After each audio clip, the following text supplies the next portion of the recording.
is Steve Irby, and I am the founder of Stillwater Designs, which is better known as Kicker, which I actually founded with my roommate Keith Frazier back in 1973.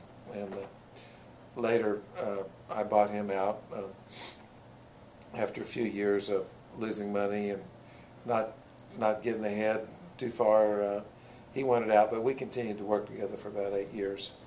And anyway, so I ended up as the sole owner of the company, and my wife and I basically own it now. But started in '73 and got into the car audio business about 1980 with the Kicker speaker that went behind the seat in pickup trucks. Was kind of an innovation that I came up with through the help of a friend that wanted a product like that for his retail store. So that kind of launched us into car audio, actually in a small way, but then it began to grow. And we had started out in pro sound and PA speakers and equipment for bands and things like this that we built and assembled. So, but through the 80s we changed our focus and eventually just focused on car audio and got totally out of the pro sound business. And so we were fortunate to have a lot of growth during the 80s and into the 90s, and pretty much by the end of the 90s we were in on all of the three major continental areas, well, Asia, South America, Europe, and then of course North America, Canada, and those areas, as well as all of the U.S. So probably took us about 10 years to cover the U.S., all the states, and then the 90s was an area of kind of more global expansion.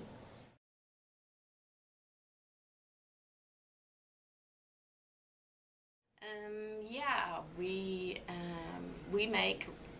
started out just making car audio enclosures and you know, putting speakers and woofers and tweeters in sealed enclosures, and then we evolved into making a line of separates, just subwoofers and speakers that could be installed like in the door of a car, or someone could install it themselves into an enclosure. It's probably getting too technical. And then we went into electronics. We got some electronic engineers and we started making amplifiers, and we increased our line even further with accessories, which was like the wiring to hook up speakers and amplifiers to head units. And probably about 5 years ago we started talking about that car audio was a business that might not have good long-term possibilities, and we started looking for other things to do. And so now we have a small line of earbuds and headphones and iPod and Zune docking stations for the home.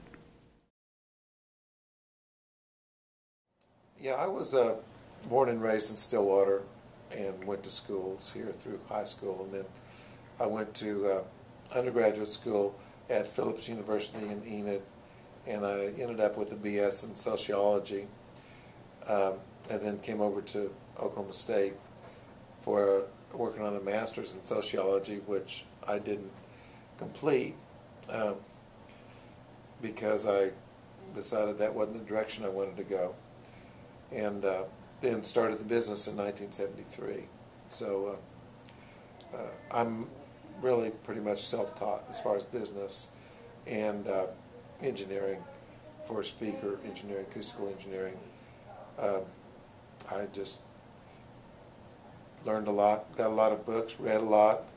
Yeah. First 7 years I was in business, I didn't have that much business to deal with, so I did a lot of reading, research, experimentation, and just got my education that way. And then, of course, as far as business goes, started a business and just figured it out as we went. Yeah. And so that was totally self-taught. Oh, a minimum of 40 hours a week, maybe 50, at the most maybe 60. I never put in just crazy work time. Yeah. I did it because I enjoyed it, but I had read and heard about people that kind of wreck their life by just all they do is focus on the business and everything else just goes to pot, and I had no interest in that. I wanted to have a good marriage and a family and activities outside of work, and that had just always been something that I wanted to do. So as much as I loved what I did, I tried to kind of control it to where it didn't dominate my life. And sometimes I was successful, sometimes I went back to work after dinner and worked.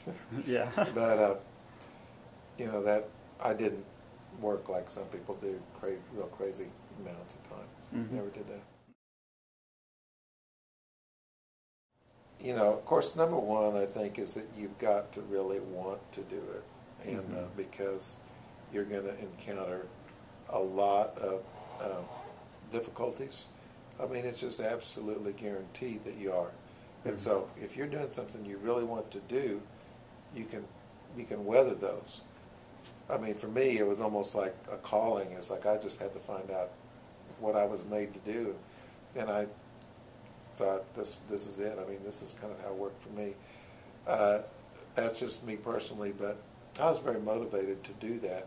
So I wasn't so discouraged if things didn't go the right way. So I think find what you really like to do and go for it, and then don't quit your day job. Yeah. You got to keep the cash flowing. If you don't have some backup like that, you're going to be out of business.